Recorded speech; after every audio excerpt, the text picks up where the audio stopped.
This next piece of information is an article sent to me by a reader of this site. It draws attention to what this site is about, and may help some understand more easily what's transpiring in this world. Be aware that this information you're about to read is the power behind the Kabbalistic knowledge that has conjured up this 3D world system. Kabbalism is the thought process, and is the initiator, or creator, and subsequent manipulator of energy. This isn't good or bad, right or wrong, but one must understand that, in spite of the fact that this is how things work in the 3D scheme of things, this Kabbalistic thought process is the deception that keeps us separated and disconnected from the ultimate expression of being that we are. This information explains how the magician became to be looked upon as a god in the course of world events. Beginning of article, it's long, so be prepared. In 1982 a remarkable event took place. At the University of Paris, a research team led by physicist Alain Aspect performed what may turn out to be one of the most important experiments of the 20th century. You did not hear about it on the evening news. In fact, unless you are in the habit of reading scientific journals, you probably have never even heard Aspect's name, though there are some who believe his discovery may change the face of science. Aspect's experiment is related to the EPR experiment, a consciousness experiment which had been devised by Albert Einstein and his colleagues, Podolsky and Rosen, in order to disprove quantum mechanics on the basis of the Pauli exclusion principle contradicting special relativity. Aspect and his team discovered that under certain circumstances subatomic particles such as electrons are able to instantaneously communicate with each other regardless of the distance separating them. It doesn't matter whether they are 10 feet or 10 billion miles apart. Somehow each particle always seems to know what the other is doing. The problem with this feat is that it violates Einstein's long-held tenet that no communication can travel faster than the speed of light. Since traveling faster than the speed of light is tantamount to breaking the time barrier, this daunting prospect has caused some physicists to try to come up with elaborate ways to explain away Aspect's findings. But it has inspired others to offer even more radical explanations. University of London physicist David Bohm, for example, believes Aspect's findings imply that objective reality does not exist, that despite its apparent solidity the universe is at heart a phantasm, a gigantic and splendidly detailed hologram. To understand why Bohm makes this startling assertion, one must first understand a little about holograms. A hologram is a three-dimensional photograph made with the aid of a laser. To make a hologram, the object to be photographed is first bathed in the light of a laser beam. Then a second laser beam is bounced off the reflected light of the first, and the resulting interference pattern, the area where the two laser beams commingle, is captured on film. When the film is developed, it looks like a meaningless swirl of light and dark lines. But as soon as the developed film is illuminated by another laser beam, a three-dimensional image of the original object appears. The three-dimensionality of such images is not the only remarkable characteristic of holograms. If a hologram of a rose is cut in half and then illuminated by a laser, each half will still be found to contain the entire image of the rose. Indeed, even if the halves are divided again, each snippet of film will always be found to contain a smaller but intact version of the original image. Unlike normal photographs, every part of a hologram contains all the information possessed by the whole. The whole in every part nature of a hologram provides us with an entirely new way of understanding organization and order. For most of its history, Western science has labored under the bias that the best way to understand a physical phenomenon, whether a frog or an atom, is to dissect it and study its respective parts. A hologram teaches us that some things in the universe may not lend themselves to this approach. If we try to take apart something constructed holographically, we will not get the pieces of which it is made, we will only get smaller holes. This insight suggested to Bohm another way of understanding Aspect's discovery. Bohm believes the reason subatomic particles are able to remain in contact with one another regardless of the distance separating them is not because they are sending some sort of mysterious signal back and forth, but because their separateness is an illusion. He argues that at some deeper level of reality such particles are not individual entities, but are actually extensions of the same fundamental something. This fundamental connectedness would correlate with the fifth element, and its mathematical proof of all aspects of the universe being energetically connected. Halpathov's assertion in his work on zero-point energy of all charges in the universe being connected, and that further mass is in all likelihood an illusion as well, and both of these modern-day theories of physics being in accordance with ancient traditions and philosophies, which claim the same connectedness of the diverse parts of the universe. To enable people to better visualize what he means, Bohm offers the following illustration. Imagine an aquarium containing a fish. Imagine also that you are unable to see the aquarium directly, and your knowledge about it and what it contains comes from two television cameras, one directed at the aquarium's front and the other directed at its side. As you stare at the two television monitors, you might assume that the fish on each of the screens are separate entities. After all, because the cameras are set at different angles, each of the images will be slightly different. But as you continue to watch the two fish, you will eventually become aware that there is a certain relationship between them. When one turns, the other also makes a slightly different but corresponding turn. When one faces the front, the other always faces toward the side. If you remain unaware of the full scope of the situation, you might even conclude that the fish must be instantaneously communicating with one another, but this is clearly not the case. This, says Bohm, is precisely what is going on between the subatomic particles in Aspect's experiment. According to Bohm, the apparent faster-than-light connection between subatomic particles is really telling us that there is a deeper level of reality we are not privy to, a more complex dimension beyond our own that is analogous to the aquarium. And, he adds, we view objects such as subatomic particles as separate from one another because we are seeing only a portion of their reality. Such particles are not separate parts, but facets of a deeper and more underlying unity that is ultimately as holographic and indivisible as the previously mentioned rose. And since everything in physical reality is comprised of these elements, the universe is itself a projection, a hologram. In addition to its phantom-like nature, such a universe would possess other rather startling features. If the apparent separateness of subatomic particles is illusory, it means that at a deeper level of reality all things in the universe are infinitely interconnected.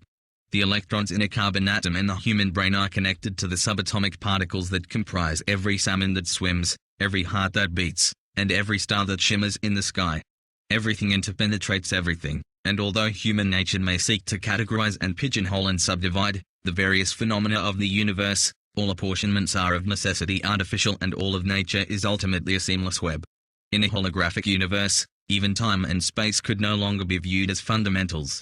Because concepts such as location break down in a universe in which nothing is truly separate from anything else, time and three-dimensional space, like the images of the fish on the TV monitors, would also have to be viewed as projections of this deeper order.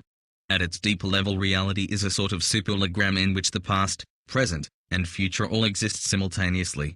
This suggests that given the proper tools it might even be possible to someday reach into the superholographic level of reality and pluck out scenes from the long-forgotten past. What else the superhologram contains is an open-ended question.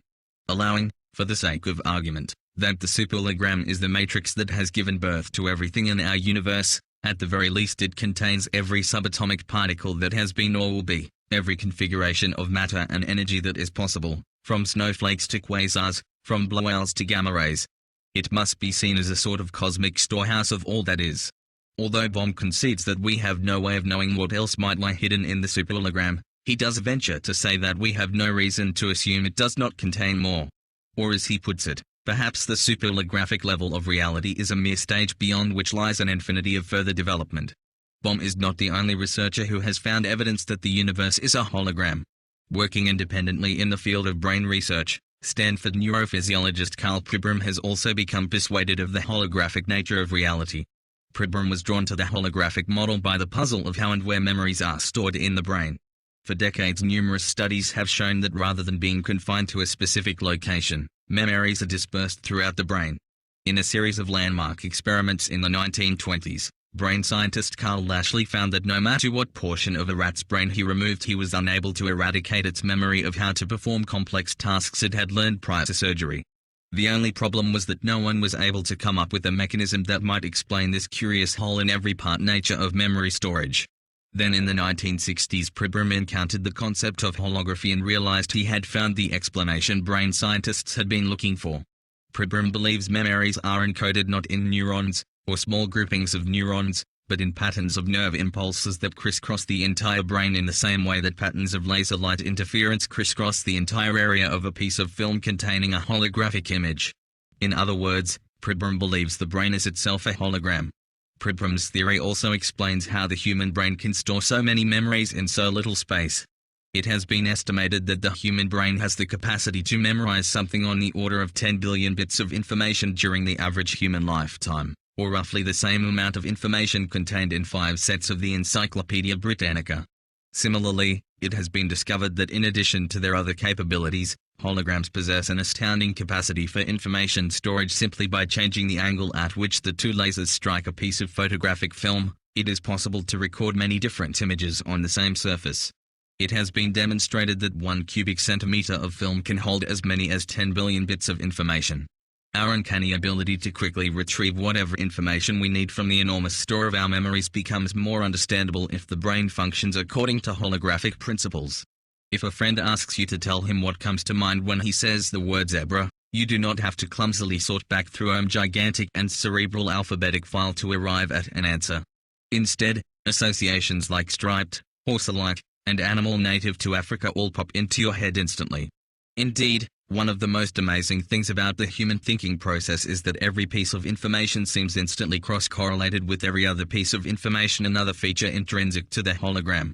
Because every portion of a hologram is infinitely interconnected with every other portion, it is perhaps nature's supreme example of a cross-correlated system. The storage of memory is not the only neurophysiological puzzle that becomes more tractable in light of Pribram's holographic model of the brain.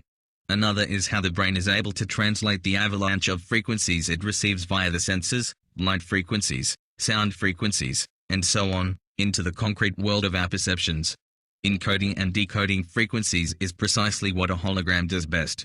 Just as a hologram functions as a sort of lens, a translating device able to convert an apparently meaningless blur of frequencies into a coherent image, Pribram believes the brain also comprises a lens and uses holographic principles to mathematically convert the frequencies it receives through his senses into the inner world of our perceptions. An impressive body of evidence suggests that the brain uses holographic principles to perform its operations. Pribram's theory, in fact, has gained increasing support among neurophysiologists. Argentinian-Italian researcher Hugo Zuccatelli recently extended the holographic model into the world of acoustic phenomena. Puzzled by the fact that humans can locate the source of sounds without moving their heads, even if they only possess hearing in one ear, Zuccatelli discovered that holographic principles can explain this ability. Zuccatelli has also developed the technology of holophonic sound, a recording technique able to reproduce acoustic situations with an almost uncanny realism. Pribram's belief that our brains mathematically construct hard reality by relying on input from a frequency domain has also received a good deal of experimental support. It has been found that each of our senses is sensitive to a much broader range of frequencies than was previously suspected. Researchers have discovered, for instance, that our visual systems are sensitive to sound frequencies, that our sense of smell is in part dependent on what are now called cosmic frequencies, and that even the cells in our bodies are sensitive to a broad range of frequencies. Such findings suggest that it is only in the holographic domain of consciousness that such frequencies are sorted out and divided up into conventional perceptions. But the most mind-boggling aspect of Pribram's holographic model of the brain is what happens when it is put together with Bohm's theory. For if the concreteness of the world is but a secondary reality and what is there is actually a holographic blur of frequencies, and if the brain is also a hologram and only selects some of the frequencies out of this blur and mathematically transforms them into sensory perceptions, what becomes of objective reality? Put quite simply, it ceases to exist. As the religions of the East have long upheld, the material world is Maya, an illusion, and although we may think we are physical beings moving through a physical world, this too is an illusion. We are really receivers floating through a kaleidoscopic sea of frequency, and what we extract from this sea and transmogrify into physical reality is but one channel from many extracted out of the superhologram. This striking new picture of reality, the synthesis of Bohm and Pribram's views, has come to be called the holographic paradigm, and although many scientists have greeted it with skepticism, it has galvanized others. A small but growing group of researchers believe it may be the most accurate model of reality science has arrived at thus far. More than that, some believe it may solve some mysteries that have never before been explainable by science and even establish the paranormal as a part of nature. Numerous researchers, including Bohm and Pribram, have noted that many parapsychological phenomena become much more understandable in terms of the holographic paradigm. In a universe in which individual brains are actually indivisible portions of the greater hologram and everything is infinitely interconnected, telepathy may merely be the accessing of the holographic level. It is obviously much easier to understand how information can travel from the mind of individual A to that of individual B at a far distance point and helps to understand a number of unsolved puzzles in psychology. In particular, Stanislav Grof feels the holographic paradigm offers a model for understanding many of the baffling phenomena experienced by individuals during altered states of consciousness. In the 1950s, while conducting research into the beliefs of LSD as a psychotherapeutic tool, Grof had one female patient who suddenly became convinced she had assumed the identity of a female of a species of prehistoric reptile. During the course of her hallucination, she not only gave a richly detailed description of what it felt like to be encapsulated in such a form, but noted that the portion of the male of the species' anatomy was a patch of colored scales on the side of its head. What was startling to Grof was that although the woman had no prior knowledge about such things, a conversation with a zoologist later confirmed that in certain species of reptiles colored areas on the head do indeed play an important role as triggers of sexual arousal. The woman's superscript 1s experience was not unique. During the course of his research, Grof encountered examples of patients regressing and identifying with virtually every species on the evolutionary tree, research findings which helped influence the man-into-ape scene in the movie, Altered States. Moreover, he found that such experiences frequently contained obscure zoological details which turned out to be accurate. Regressions into the animal kingdom were not the only puzzling psychological phenomena Grof encountered. He also had patients who appeared to tap into some sort of collective or racial unconscious. Individuals with little or no education suddenly gave detailed descriptions of Zoroastrian funerary practices and scenes from Hindu mythology. In other categories of experience, individuals gave persuasive accounts of out-of-body journeys, of precognitive glimpses of the future, of regressions into apparent past life incarnations. In later research, Grof found the same range of phenomena manifested in therapy sessions which did not involve the use of drugs. Because the common element in such experiences appeared to be the transcending of an individual's superscript 1s consciousness beyond the usual boundaries of ego and all limitations of space and time, Grof called such manifestations transpersonal experiences, and in the late 60s he helped found a branch of psychology called transpersonal psychology devoted entirely to their study. Although Grof's superscript 1s newly founded Association of Transpersonal Psychology garnered a rapidly growing group of like-minded professionals and has become a respected branch of psychology, for years neither Grof or any of his colleagues were able to offer a mechanism for explaining the bizarre psychological phenomena they were witnessing. But that has changed with the advent of the holographic paradigm.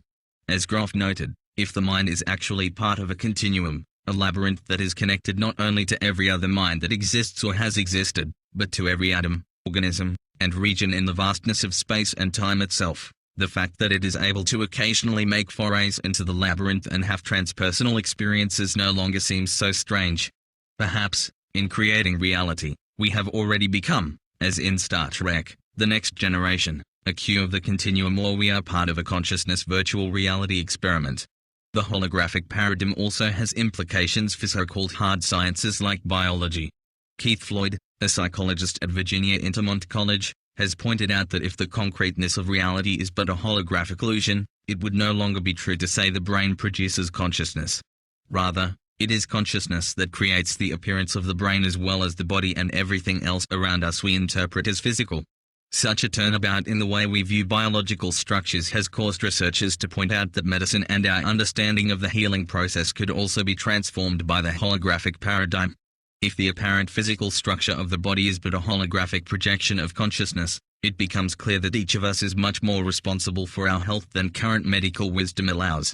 What we now view as miraculous remissions of disease may actually be due to changes in consciousness, which in turn affect changes in the hologram of the body. Similarly, controversial new healing techniques such as visualization may work so well because in the holographic domain of thought, images are ultimately as real as reality. Even visions and experiences involving non-ordinary reality become explainable under the holographic paradigm. In his book Gifts of Unknown Things, biologist Lyle Watson describes his encounter with an Indonesian shaman woman who, by performing a ritual dance, was able to make an entire grove of trees instantly vanish into thin air. Watson relates that as he and another astonished onlooker continued to watch the woman, she caused the trees to reappear, then click off again and on again several times in succession. Although current scientific understanding is incapable of explaining such events, experiences like this become more tenable if hard reality is only a holographic projection. Perhaps we agree on what is there or not there because what we call consensus reality is formulated and ratified at the level of the human unconscious, at which all minds are infinitely interconnected. If this is true, it is the most profound implication of the holographic paradigm of all, for it means that experiences such as Watson's are not commonplace only because we have not programmed our minds with the beliefs that would make them so. In a holographic universe there are no limits to the extent to which we can alter the fabric of reality. What we perceive as reality is only a canvas waiting for us to draw upon it any picture we want. Anything is possible, from bending spoons with the power of the mind to events experienced by Carlos Castaneda during his encounters with the Equibrio Don Juan, for magic is our birthright, no more or less miraculous than our ability to compute the reality we want when we are in our dreams. Indeed, even our most fundamental notions about reality become suspect, for in a holographic universe, as Pribram has pointed out, even random events would have to be seen as based on holographic principles and therefore determined. Synchronicities or meaningful coincidences suddenly make sense, and everything in reality would have to be seen as a metaphor. Even the most haphazard events would express some underlying symmetry. Whether Bohm and Pribram's holographic paradigm becomes accepted in science or dies an ignoble death remains to be seen, but it is safe to say that it has already had an influence on the thinking of many scientists. And even if it is found that the holographic model does not provide the best explanation for the instantaneous communications that seem to be passing back and forth between subatomic particles, at the very least, as noted by Basil Hiley, a physicist at Birkbeck College in London, Aspect's findings indicate that we must be prepared to consider radically new views of reality. End of article. There are a few more points that should be mentioned regarding this article. This is basically how things appear to be, or seem to be from a 3D perspective, where the concept of a conjured-up illusory universe through hypnosis is unable to be comprehended. However, there isn't a conclusion put forward in the article. Wisdom already knows what the conclusion is. Being that the individuals mentioned in the article are all highly intellectually indoctrinated, they have the hindrance of rationality limiting their ability to simply know this is how things are. Where the speed of light kicks in, this is the initial point, or the starting point of the 3D illusion. This is the beginning of the intellectual thought process, in all its forms, such as science, religion, arts, business. All things are mathematically arranged and initiate the thing we refer to as knowledge and the 3D illusion. Knowledge is the dumbing down process, where time and space take on the illusion of some sort of reality. There is no time, and there is no space. Knowledge tells us there is. Knowledge is therefore, what we refer to as ignorance. Ignorance ignores wisdom, the all-knowing state of perfection. What we really are has nothing to do with the 3D physical illusion we appear to run around in all day. The timeless eternal state where no three-dimensional thing appears is so inexplicably infinite in power, wisdom, freedom and liberty, that it's virtually indescribable using only three-dimensional language. Language, which can only communicate in terms relating to the speed of light. We must reconnect to our original state that transcends the slowness of the speed of light, and in so doing we reconnect to the all-knowing eternal state of wisdom, which is the paradise state. For we are the paradise state, the one perfect ultimate expression of being. The one that we all are, already, is endowed with the infinite nothingness, no 3D thing, which can be accessed by anyone, at any time, by breaking out of the trance state. As we focus on what the article describes as the interconnection of all things, we must understand that this is the deception and lie, the illusory creation conjured up by an illusory God. This article is a piece to the puzzle, but it can be used to assist in establishing a deeper intellectual indoctrination, which is ignorance, or it can be used to break out of the trance state, and recognize that intellectualism in its entirety is a massive illusory hologram, which includes as well the information within this article. It's an extremely slippery slope, and of course, the Luciferian thought process covers all the angles. This blog site begins where the article leaves off. The information onto this site reveals an agenda, and a pattern relating to the holographic consciousness. What is described as the thought process, and hypnotic subliminal manipulation, which uses the illusory body of all humanity to take control of the paradise state. This article rightly refers to it as the place where consciousness is sorted out, divided up, chopped and diced into a myriad of illusions. The article can initiate the notion that things are not at all what they appear to be, and in the process, this can assist some in breaking out of the trance state. It lends credence to the possibility where consideration on a concept other than rational reasoning becomes a viable option in understanding what reality truly is. This manipulation can be applied to everything that happens in the world. World equals world. Without suggestion first, nothing appears or exists, for nothing appears real without subliminal hypnotic suggestion. Consider the diagrams immediately below, regarding the hypnosis state of the world, sometimes referred to as the rabbit hole. This hole is not dark but is filled with light and illusion. The suggestion is that if there's light then we must be able to see clearly. Nothing could be further from the truth. Light is total illusion and deception. The lack of light, and for that matter, the lack of dark as well, is to be reconnected to our original wisdom state.